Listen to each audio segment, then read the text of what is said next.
நமது கலாச்சாரம், நமது பண்பாடு எப்போதும் நம்முடன் நீடித்து இருக்கும். சப்ஸ்கிரைப் திலக்.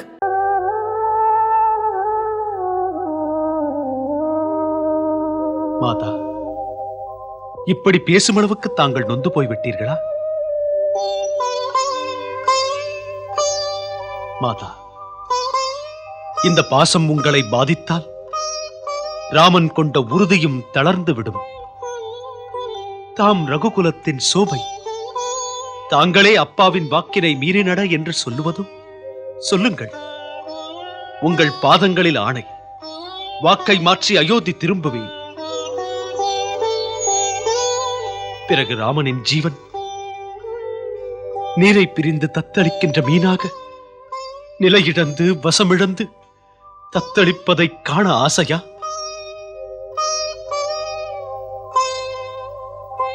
புரிந்த பிறகும் மாதா ஆணையிடுவீர்களோ? சொல்லுங்கள். இல்லை,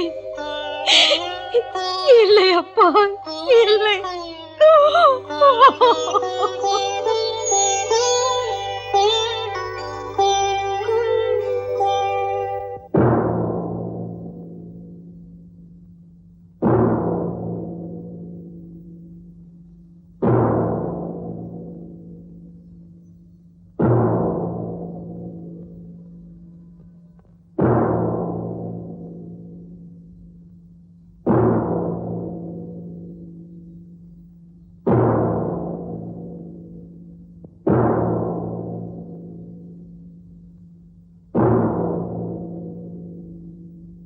மன்னர் ஜனகரே, நடந்ததெல்லாம் தாம் அறிந்ததுதான். அயோத்தியின் ராஜகுடும்பம் இப்போது ஒரு தர்ம சங்கடத்தில் இருக்கிறது. இப்படி ஒரு நேரத்தில் தாம் வந்தது உண்மையிலேயே மகிழ்ச்சிக்குரியது. துவண்டு போன எங்களுக்கு நம்பிக்கை வருகிறது, இப்பிரச்சனையில் நேர்மையாக நீதி வழங்குவீர்கள் என்று. ஒருபுறம் ராமனின் உறுதி, இன்னொரு புறம் பரதனின் பாசம். இந்த இருவரில் வெற்றி யாருக்கு? இந்த சமயம் இரு குடும்பத்தாரிடையே பெரியவர் நீங்கள்தான். ஆகையால் நாங்கள் எல்லோரும் ஒருமித்த மனதுடன் ஒரு முடிவுக்கு வந்தோம். நீங்கள் எடுக்கும் முடிவை எல்லோரும் அப்படியே ஏற்றுக்கொள்வதாக. இன்று எம்முடைய தந்தையாரைப் போல் தாம் இருக்கிறீர்கள். தாம் தர்மங்களை மதிக்கும் ஞானி. அதனால் நான் நம்புகிறேன் தர்மத்தை காப்பீர்கள் என்று. பணிவுள்ள தொண்டனாக மதித்து ராமனுக்கு ஆணையிடுங்கள். மறுக்காமல் ஏற்கிறேன்.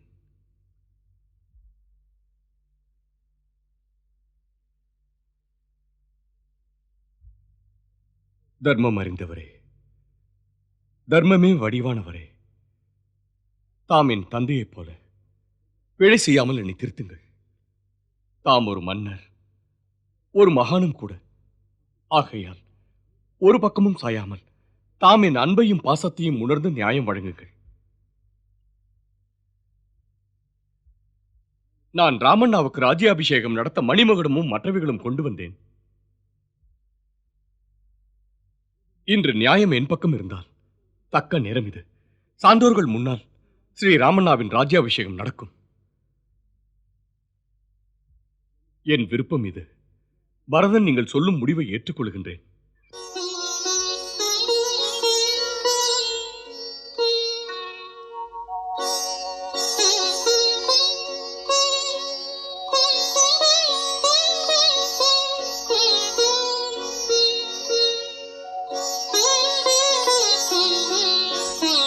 ஸ்ரீராமா, ஸ்ரீ பரதா, உங்கள் இருவரில் யார் உயர்ந்தவர்? அதை தேர்ந்து சொல்ல பிரம்மனாலும் இயலாது.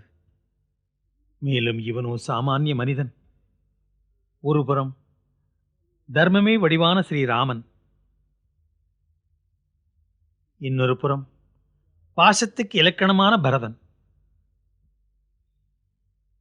இத்தகைய சிறப்புக்குரிய மாமனிதரை பற்றி நிர்ணயிக்கின்ற திறன் எனக்கு இருக்கிறதா தெரியாது. மேலும் இப்போதுள்ள நிலைமையில் தீர்ப்பினை சீராக முடிக்க பரமேஸ்வரன் திருவடிகளை பிரார்த்தித்துக் கொள்கிறேன். எது உகந்த தீர்ப்போ அவற்றையே என்னை பேச வைக்கட்டும்.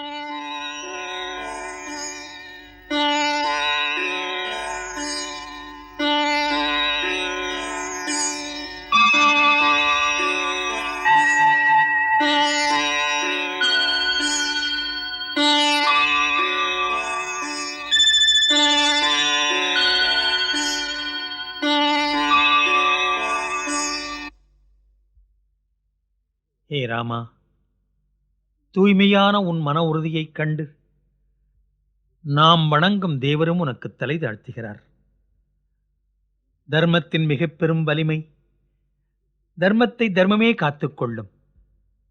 சாத்திரம் சொல்வதற்கிணங்க மூவுலகிலும் தர்மத்திலும் சிறந்தது எதுவும் இல்லை. தர்மத்துக்கு நாம் கட்டுப்பட்டவர்கள். பிரேமை என்று சொல்லுகிற அன்புக்கும் ஈடில்லை. அன்பினை எந்த தர்மமும் கட்டாது. மெய் அன்பு, தன்னலம் துறந்த மெய் அன்பு தர்மம் அனைத்திலும் மிக்கது. அந்த மெய்யன்பு எப்படிப்பட்ட உயர்வினையும் அன்புக்காக தியாகம் செய்துவிட முன்னிற்கிறது. அந்த பகவானும் கூட விதியாக விதிக்கப்பட்ட அனைத்து நெறிகளையும் சிருஷ்டியின் எல்லா நியமங்களையும் உடைத்து மாசற்ற நல்ல அன்புக்கு இணங்கி விடுகிறது. அன்பெனும் பிடிக்குள் அகப்படும் மலை போல் அது வளைந்து கொடுக்கிறது. ஆகையால் நம் பரதனின் முறை இணையில்லாதது, சுயநலம் கடந்தது, உன்னை தெய்வமாக போற்றுவது. உனது பாசமே வென்றது பரதா.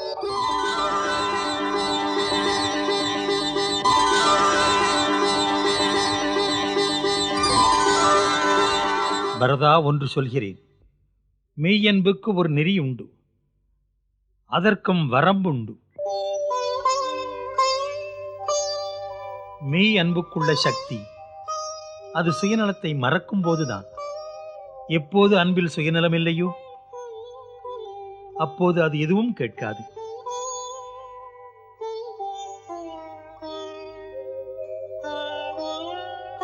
அன்புக்கு ஏதேனும் தரவேண்டி உள்ளது. அதன் சுகத்துக்காக, அதன் மகிழ்ச்சிக்காக உடைமை அனைத்தையும் கொடுக்க வேண்டி உள்ளது. இன்று அன்புக்காக என்ன தருவாய்? உன் அன்பு ராமனுக்காக எதை தருவாய்? உயிரினும் மேலானது ஒன்று இல்லை அல்லவா மன்னவா? பரதன் ஸ்ரீராமனுக்காக உயிரையே தருவான். பரதா, அது சாதாரணமானது. எதையும் உண்மை அன்புக்காக உரிமையுடன் கேட்கிறது கடினம்தான்.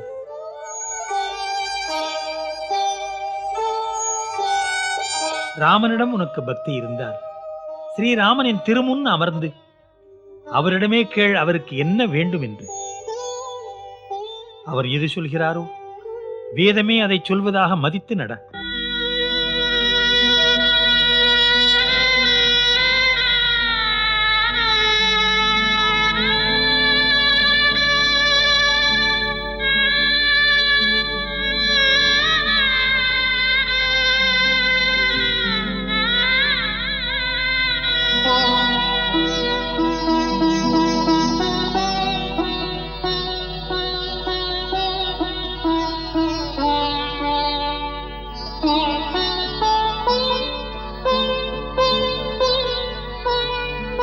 மன்னவா, தாம் என் கண்களை மூடியிருந்த மாயத்திரையை நீக்கினீர்கள். இப்போது வரை என் கடமைக்காகவும் என் புகழுக்காகவும் பேசிக் கொண்டிருந்தேன். அதுவே பெருமை என்றிருந்தேன். பரதனை சிந்திக்க வைத்தீர்கள். பரதனை பக்தனாக்கினீர்கள். பரதன் ஜென்ம ஜென்மங்களுக்கும் தான் தந்த அறிவுரையை மறக்க மாட்டான்.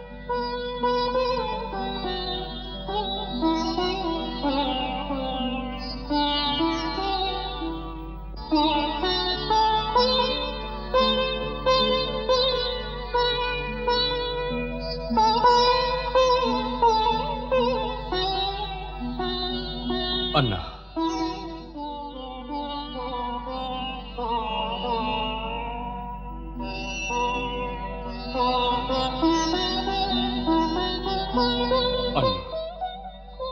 ஆணையிடுங்கள் உங்கள் பரதனுக்கு.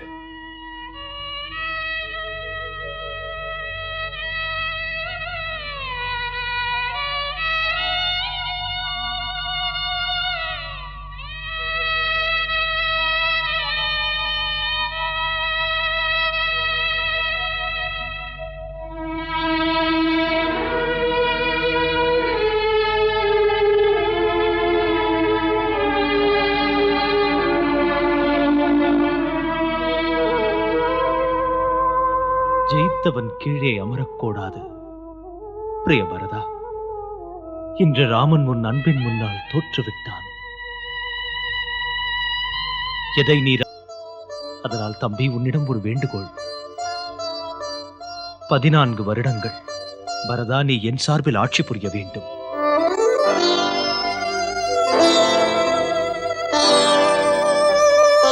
பரதன் அது பற்றி எதுவும் அறியாதவன். மேலும் பாலன முறைகளும் தெரியாது அண்ணா.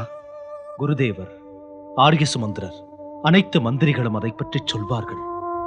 குருதேவரை கேட்டு நீ செயலாற்றி வந்தால் உனக்கு சங்கடங்களே இருக்காது. ஆட்சி அனுபவம் தானாகவே வரும்.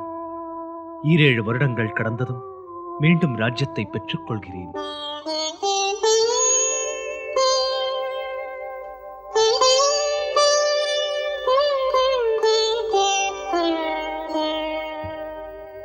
பரதன் இதற்கு மேல் என்ன சொல்ல? பக்தன் மனதை பகவான் அறிவான். பாசம் இதுவென்று தம்பி உன்னிடம் கற்றேன். அண்ணா, அன்பின் வடிவே, இனி இந்த 14 வருடங்களும் நான் பாவத்திற்கு பரிகாரம் தேடுவேன். பிரபு, ஒன்றை மட்டும் மறவாதீர்கள். இந்த 14 வருடங்கள் கழித்து தாம் வர ஒரு நாள் தாமதமானாலும் உங்கள் பொன்னடி தொட்டு சபதம் செய்கிறேன், தீ மூட்டி அதில் நான் கலந்து விடுவேன். கூடாது பரதா.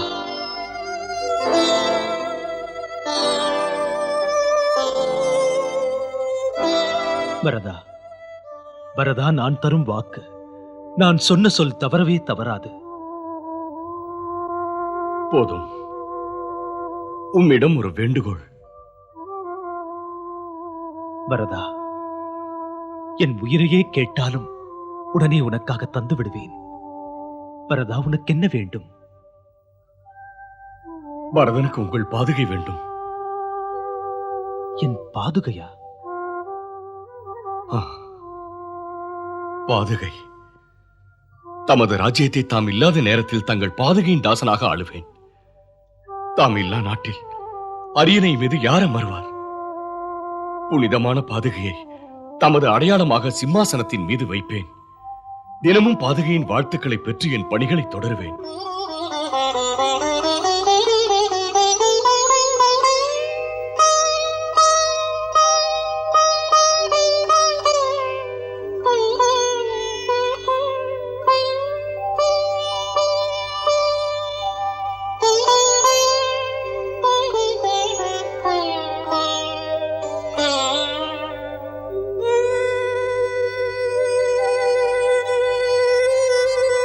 லக்ஷ்மணா,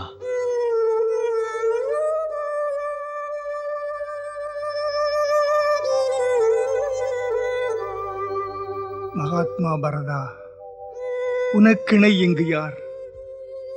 உன் பெயர் நீடூழி வாழும்.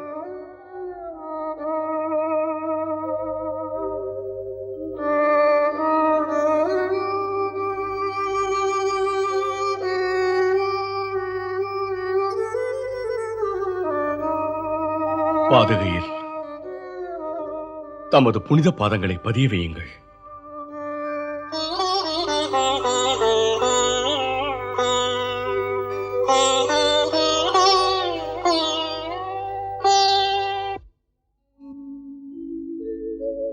ராமனின் பாதம்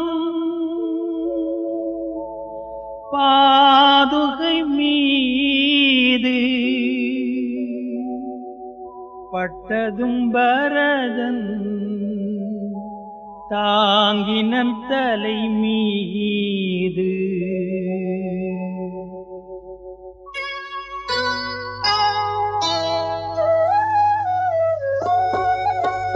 ராம பக்தன் பரதனை போல் யாரும் இல்லையே.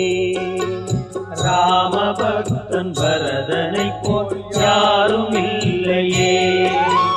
யாரும் இல்லையே, இங்கு யாரும் இல்லையே. ராம பக்தன் பரதனை போல் யாரும் இல்லையே. இந்த ராம பக்தன் பரதனை போல் யாரும் இல்லையே.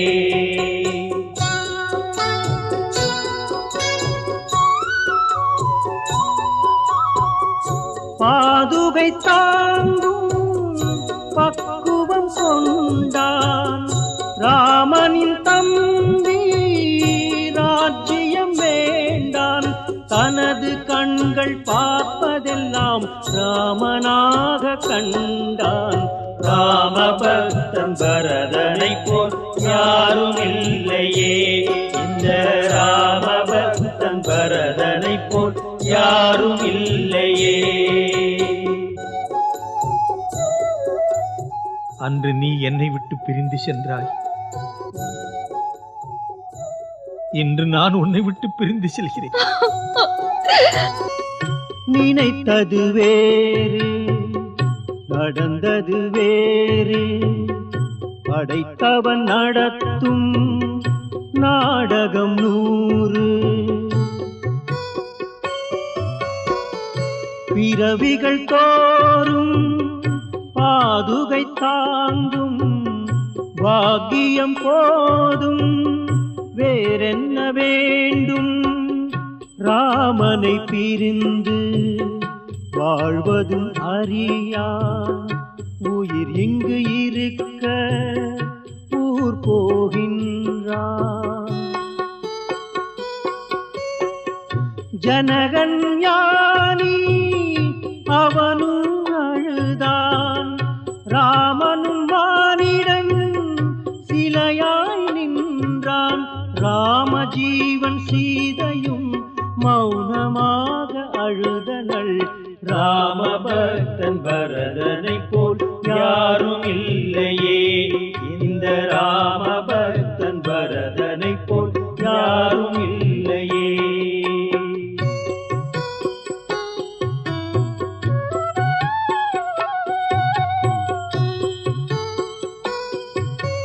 நால்வராக பிறந்து இருவராக பிரிந்து வாழ்வதும் ஏனோ வினை பயந்தானோ.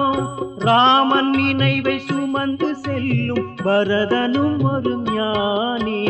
ராம பக்தன் பரதனை போல் யாரும் இல்லையே. இந்த ராம பக்தன் பரதனை போல் யாரும் இல்லையே. யாரும் இல்லையே, இங்கு யாரும் இல்லையே. இந்த ராம பக்தன் பரதனை போல் யாரும் இல்லையே. இந்த ராம பக்தன் பரதனை போல் யாரும் இல்லையே.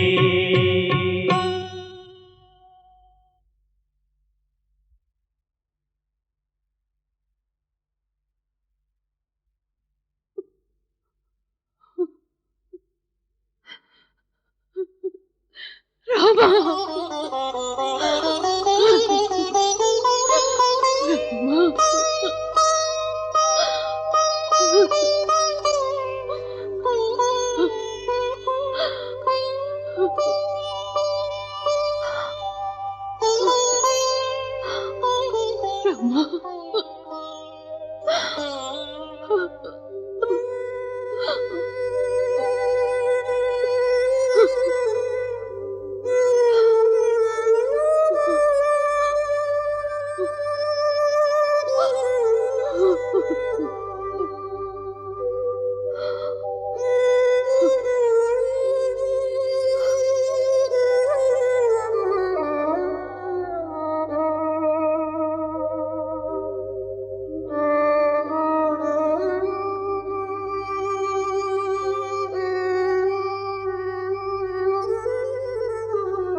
மங்களம் தருபவள் மாதா சீதை, மன்னவன் ராமனின் அன்பு போதை.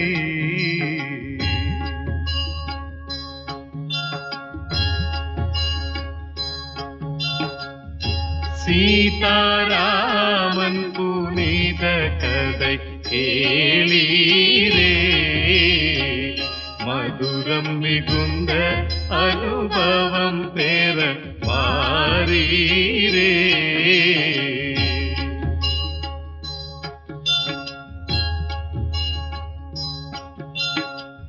கருத்துகள் நிறைந்திடும் காவியம் காணீரே, கடமை பண்பின் உயர்வினை ஆரீரே.